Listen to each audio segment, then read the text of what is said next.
Broadway's My Beat, from Times Square to Columbus Circle, the gaudiest, the most violent, the lonesomest mile in the world.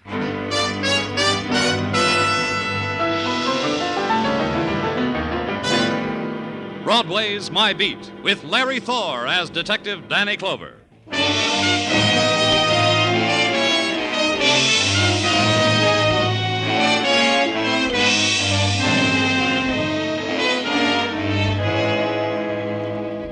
When the rumor gets around that summer has begun, Broadway is beside itself with glee. Somebody notices the sunlight and tells somebody else, and the word gets around. It drifts cross town, and a man reaches into his closet for a hand organ, puts the funny hat on his monkey, and takes a walk up to Broadway, just to grind out background music for the big grin. It's the time for the dachshund and the silken ankle and the flowered print dress. The orange juice is sweeter, the knish is lighter, and a guy runs down the street screaming, "I'm in love." It's June.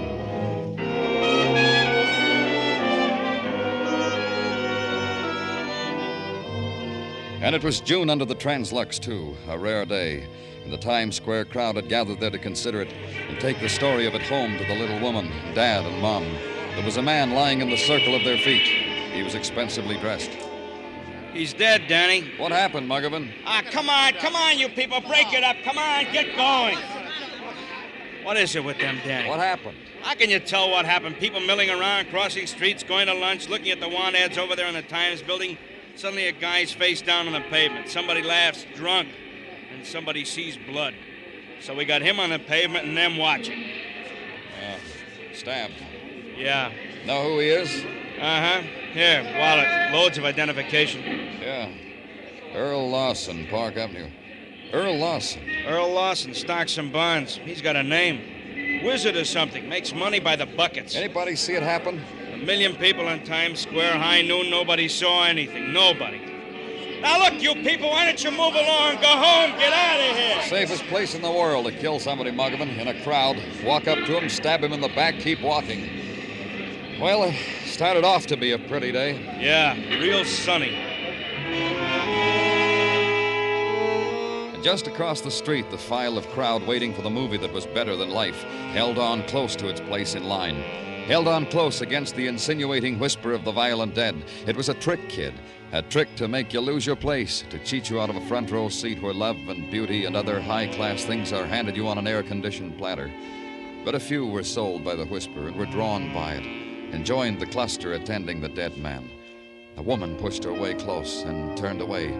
She opened her purse, smeared a lipstick nervously across her lips, studied their reflection in a window, and then carefully retraced them with the perfumed scarlet. And death had raised its banner on Broadway.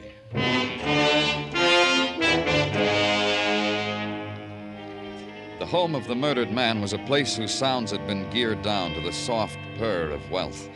The swish of the ankle-deep carpets, the flute-like trills of the parakeets taking the noonday sun in exclusive cages.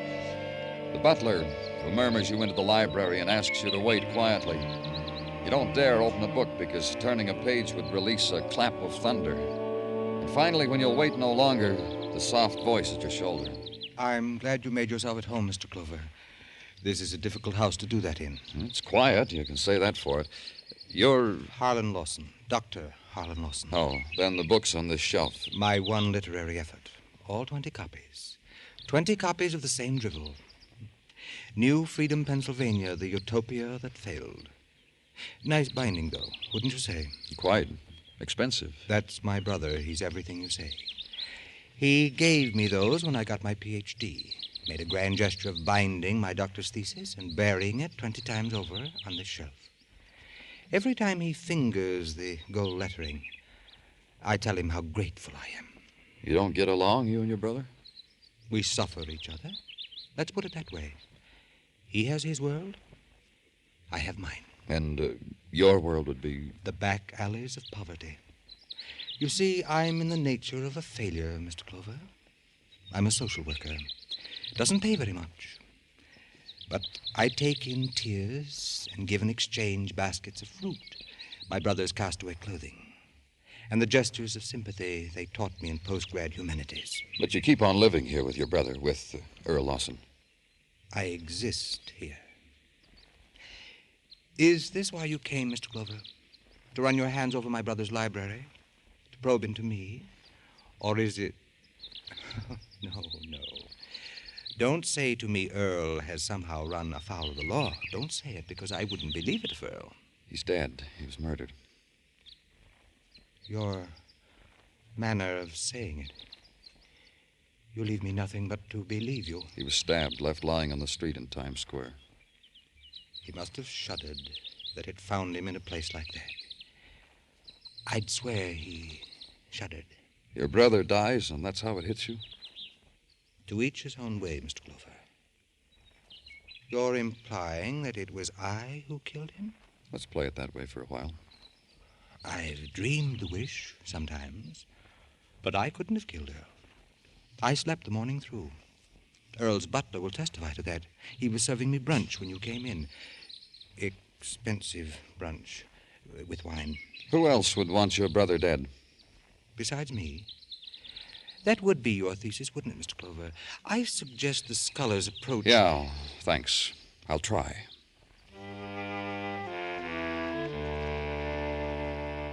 Then back to headquarters and to the desk. Get on the phone, make inquiries, send out to the newspapers for files, read them, digest them, extract them. Start a file of your own. Label it Earl Lawson, homicide. Fill out the form, date of birth, hour of death. Murder by sharp instrument to be filled out in detail by the coroner. And on the lines on the bottom of the page, the incidental information. Jot down the phrases. A self-made man, shrewd financial mind, known enemies, probably many due to financial manipulations. Send out for coffee and the sandwich because it's suddenly nighttime. And read some more. Then your door opens and Sergeant Tartaglia is all business. Lady to see you, Danny. What does she want? She knows who killed Earl Lawson. What? She says Bring she her knows. in. This way to see Danny Clover, ma'am. Thank you. My name is Peggy Drake, Lieutenant. Please sit down. Close the door, Tartaglia. All right, you can stay. Miss Drake, the sergeant said you know... Not exactly. Danny, she told me she knew all about it. She said... What's on your mind, Miss Drake? I have the murderer's picture. Here it is. Yeah. How'd you happen to take this picture? Well, I'm here on vacation. This afternoon was a good day to take pictures, and I was at Times Square. I took a lot of pictures, and, well, this is one of them. You can see for yourself. Yeah. I found a store with 6-hour developing service, and I got them developed. I was looking through them, and I saw this one. That's why... Yeah. Come here, Tartaglia. Look at this. Ray Brewer. That's right, Ray Brewer sticking a knife into Earl Lawson on Times Square. Call records, Gino. Get the last known address on Ray Brewer. And anything else they've got interesting. Guess I did help with that. I don't know how much. Records? This man here with a knife. His name is Ray Brewer. A known hoodlum. A record of every misdemeanor on the books. Yeah, I got a pencil. Wait till my society back home hears about this. I belong to the Literary Society. We have open What forums. else? I suppose this will be in the papers, what won't it? else? Front page, What probably. else is what else? Yeah, what's happened to him lately? Uh-huh. How you making out, Gino? In a minute, Danny. Uh-huh. Yeah, I got all that. We appreciate it, and thank you. Very interesting, if I may comment on the material gathered from records. What's interesting? Up until a week ago, Ray Brewer was confined to the county hospital for incurables. Yeah, I remember he was a pretty sick man. Incurable? His heart. Docs gave him a month to live. But last week, he was discharged from the hospital. How come? To die in the bosom of his family, as the records guy phrased it. Where is this family? 1212 West 16th, the man says. Where you going, Danny? See that Miss Drake gets home, Gino. I'm going to pick up a killer.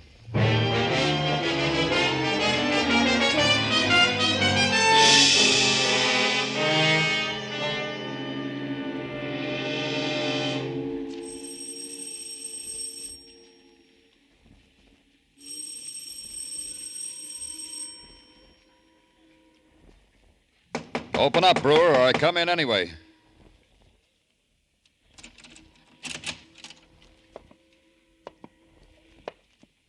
Brewer? Where are you, Brewer? Huh? Out here, Danny. Taking my ease on the fire escape, watching you.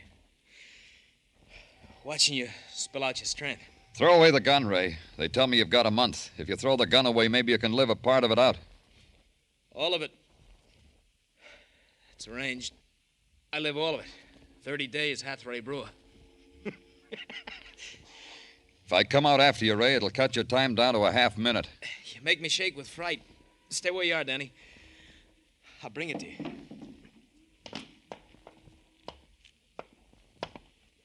The gun, Ray. Now, don't drool, kiddo. You'll get it. Funny, when you rang the doorbell, I thought it was a boy from Milford's, but no, it was you. How come you find me so lightning quick, Danny? A girl, a visitor, got you a picture sticking a knife into Lawson. I never could learn to be camera shy. Poke a camera in my nose, I smile for all birdies. Turn your back to me, Danny. I feel a new smile coming on. Listen to me. You don't turn your back, you bleed in the face. Turn. You did that, you brought sunshine into my short life. One for the road. It splintered through me, puncturing, ripping into the dark cells where pain lay waiting for it. Being released, scurried, darted through me, opening endless doors on endless hurt. These new ones took over, finally. Gave up, because they'd overdone it. I couldn't feel it anymore.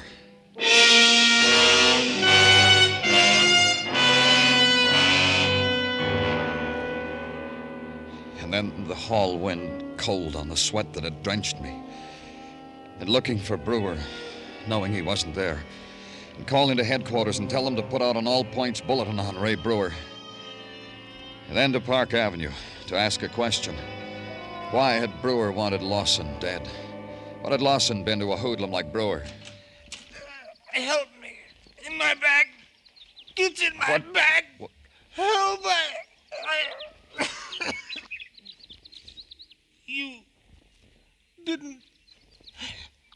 You didn't help.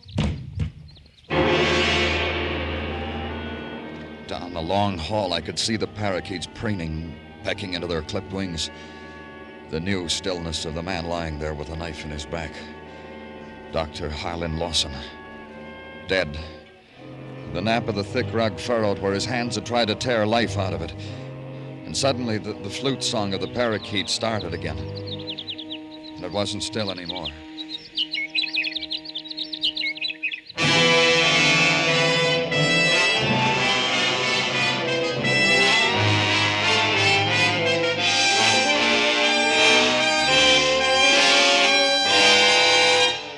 You're listening to Broadway Is My Beat, written by Morton Fine and David Friedkin, with Larry Thor as Detective Danny Clover. The sensational young tenor Mario Lanza will take the place of Charlie McCarthy and Edgar Bergen on CBS while the famous pair are on summer vacation. Mario Lanza starts his new series tomorrow, and he'll be heard each Sunday this summer on most of these same stations. And while Jack Benny is off for Korea, Guy Lombardo and his orchestra will be on hand to entertain you in CBS familiar Jack Benny time.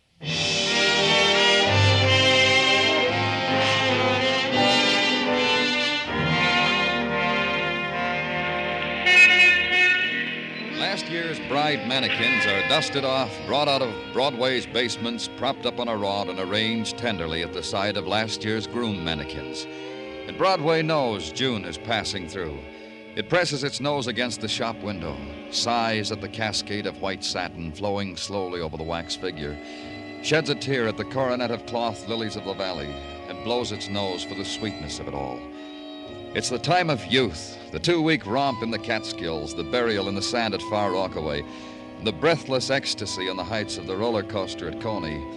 And for the stay-at-homes, other sweets, other delights, the subway ball games, the band concerts in the mall, the moon-burned girls in the dark grass, and the my hand in your hand talk about two brothers dead of knife wounds. Summertime talk. At headquarters the next morning, it was difficult to talk about anything because Sergeant Tartaglia had his mouth full of tacks and his fist full of hammer. Building something, Gino? Oh, it's you, Danny. Yeah, you might say I'm building a sight for sore eyes. Oh? Mind if I look? Well, my pleasure. Pardon me for obstructing your view. Nice. I think so also. A pin-up picture of Mrs. T hammered to the door of my closet. This I consider a worthy hobby. Mrs. T? I call Mrs. Tartaglia that whenever I'm in a hurry. Consider her, Danny, in her Catalina swimsuit, Jones Beach underneath her, the Tartaglia progeny forming a garland of angels at her feet. Nice family picture, Gino. You mind taking the tacks out of your mouth now? So's I can tell you about Ray Brewer, huh? So's you can do that. Naturally. Permit me to close the closet door on Mrs. T first. I don't want every Tom, Dick, and... well, nothing on Brewer, Danny. The hoodlum killer is still at large. All points bulletins have been sent. Nothing, huh? Bread and butter, there is something. I forgot. The Milfords, of which the hood spoke to you, is Milford's haberdashery on Madison Avenue. Patrolman Curcio traced it down after thousands other Milfords. It seems... I'll check it. Well, don't go away, Danny. I got something else. Another pinup? You might say that. Remember that Peggy Drake came in here with the snapshot of Brewer killing Lawson? What about her? Precinct 12 picked her up last night running down East 60th Street in her, you should excuse the expression, negligee. What? Was someone running after her? The precinct boys asked her the same question. She said no. She said she dared herself to do it, then she took the dare. So the boys decided on a small fine and let her go. A lonely girl in the big city. Sometimes it hits them that way. All right if I leave now? You always leave me, Danny. I'm used to it. Go, Danny.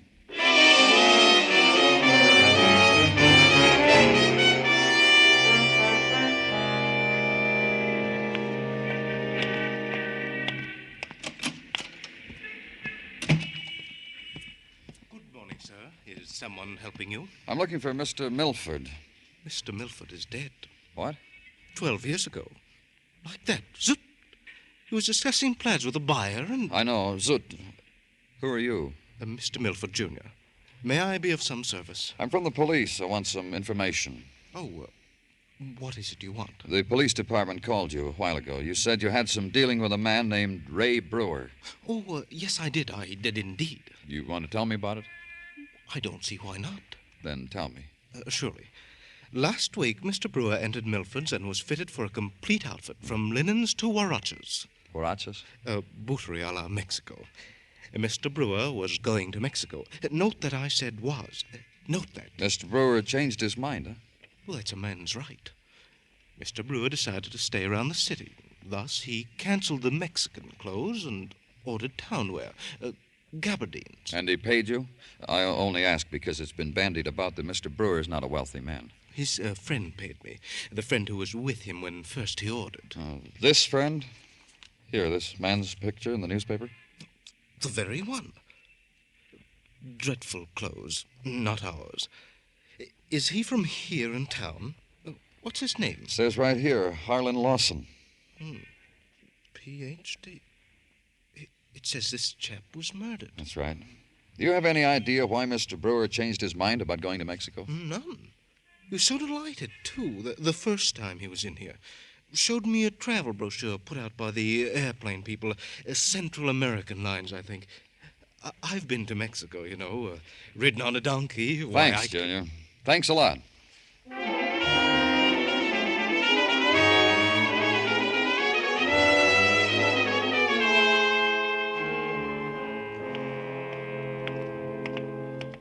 May I be of service to you, senor? I think so. I'm from the police, Danny Clover. Oh, my privilege.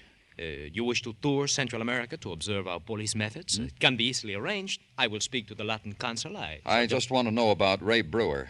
Brewer? The name has a familiarity. Si, Senor Brewer. The man who wished to live out his days in Mexico, the land of tradition and romance. He's a murderer. You think he'll make it?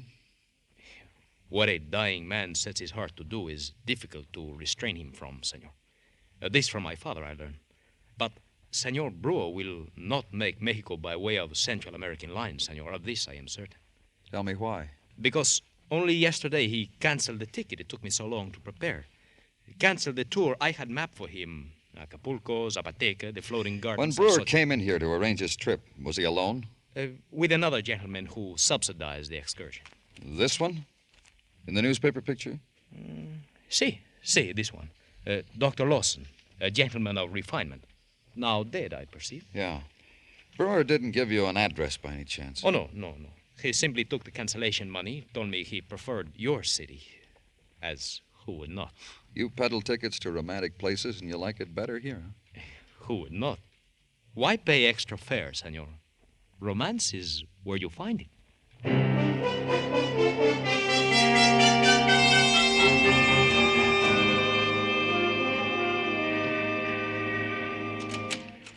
Danny? Oh, come in, Muggavan. Sit down. Oh, thanks. Got anything?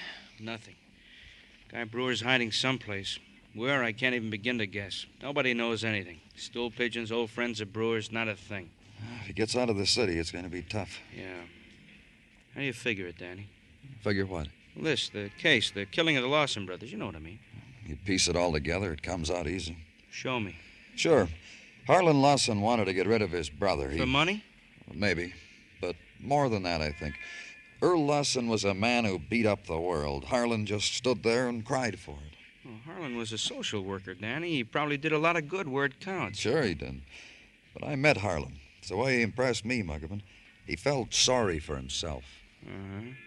So he finds a little hood like Brewer, hires him to kill Earl. Like you said, Harlan was a social worker. Brewer was in a charity hospital. That's where they met. Harlan found out Brewer only had a month to live, promised him a fling that month in Mexico for killing Brother Earl. Well, then why did Brewer turn around and kill the hand that fed him? If we go on the assumption that he killed Harlan, too. Well, Brewer killed twice, all right. The knife in Harlan matches the stab wound in Earl. He killed both brothers. But why? I don't know why he killed Harlan. Another thing I don't know is why Brewer changed his mind about going to Mexico. If we found that out, we'd... Danny, all I can say is, thank goodness. Let's say it and sit down in a corner. Muggavan and I were discussing It's about Peggy Drake. Peggy Drake? Say, isn't she the girl? Yeah, the girl who took the snapshot. She should have taken the snapshot and left the city. What? Just a few minutes ago, at 5 until midnight to be specific, she had a to-do with a cab driver. Tried to force him to take a wardrobe trunk in his back seat. Broke a window while so forcing. Quite a scene. The police suggested a moving company. And what? Well, give me a breathing spell, Danny. And Officer Podyunik suggested his father-in-law and stood guard over the trunk until his father-in-law, the Murphy Movers, hauled it away. Thank jeepers, this girl leaves for her hometown of New Freedom, PA in the morning. Where? New Freedom, Danny. The trunk has already left by Murphy Trucking Company, and the girl, Peggy Drake, leaves tomorrow, for which leaving the police only again waved a finger under her nose. Highway Patrol, Muggavan, pick up that van. Escort it back to Peggy Drake's place. Right there. What do you know? So that's why Brewer changed his mind about going to Mexico. Then I waited. It was a little less than an hour when the phone call came. The Highway Patrol had picked up the van at the entrance to the Delaware Bridge. There was plenty of time. Time to grab a bowl of chili and walk over to the 60s, into the rooming house where Peggy Drake was staying.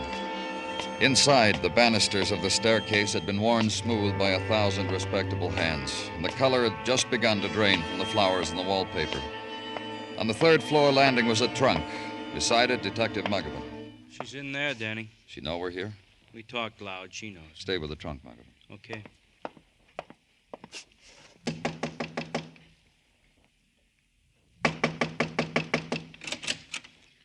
Oh, it's you, Mr. Clover. Glad you're here. Come in. Please, come in. What goes on in your town? I don't understand you people. Something wrong, Peggy? There was all that noise a little while ago. I opened my door a bit. I saw my trunk.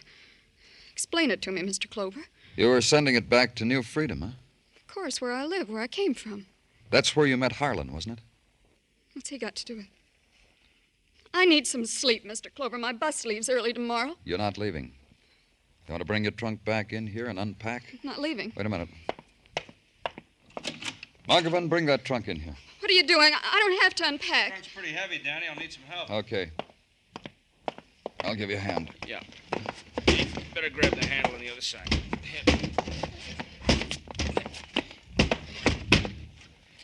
Okay, Danny? Uh-huh. Wait outside. Yeah. I wish you'd tell me what this is all about. How long did you plan to stay in New York, Peggy? 4 days. You needed a trunk that big for a 4-day trip? That's a brand new trunk, Peggy. Yes, I just bought it. It's for things I want to take home. Books, lamps. Books, huh? I like books. Let's see what you bought. Don't open that! Don't! Why not, Peggy? Leave me alone. What's the girl have to do? I come here for a good time. I'd say you had quite a busy trip. Running down the street at night in a negligee. I had something to drink. I didn't know what I was doing. Then creating a stir with his trunk with a cab driver. It wasn't my fault. People here aren't helpful. Peggy, we're looking for a man, Ray Brewer. We want him for 2 murders. Brewer? You know him, Peggy. You took his picture. Brought it to me. Oh, that's right. I remember his name. I'm sure you do. Let's open the trunk, Peggy. No. Don't. Get it out of here. Take it away. Later. You took the picture, Peggy, because you knew the murder was going to be committed. The murder you planned so well with Harlan. Get it out of here. Just get it out. Gave us a picture of the murderer. You figured by the time we found who he was, traced him, he'd be roaming around Mexico. By the time we got to him, he'd be dead. Because Ray Brewer only had a month to live. I didn't do anything. I didn't kill anybody. It was Harlan. One thing is bothering me, Peggy. Why Brewer changed his mind about going to Mexico. He saw me taking his picture. We didn't tell him we were going to do that. You double-crossed him, huh? That's why he killed Harlan. That's why he was going to kill you. I ran from him. It's like a nightmare. Somebody grabbed me by the shoulders and choked me. And I was in the middle of the street, dressed. When you finally got back here, Ray Brewer was dead. He didn't live his month. His heart gave out. Let's open the trunk, Peggy.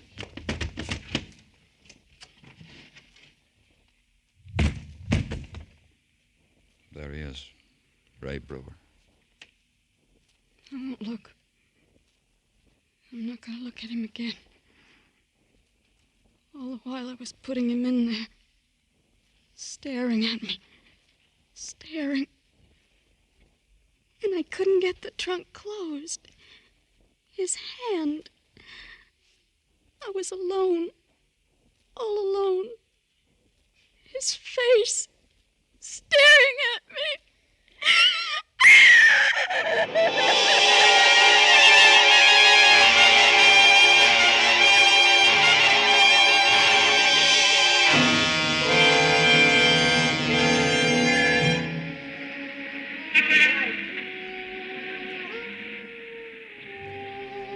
Dawn touches Broadway now.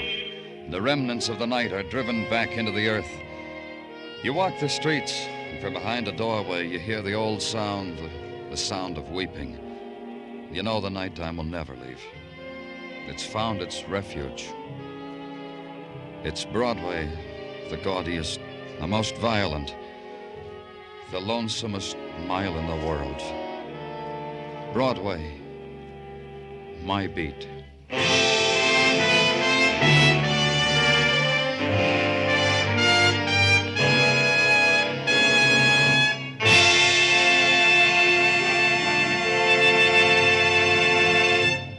Broadway Is My Beat stars Larry Thor as Detective Danny Clover, with Charles Calvert as Tartaglia and Jack Kruschen as Muggavan.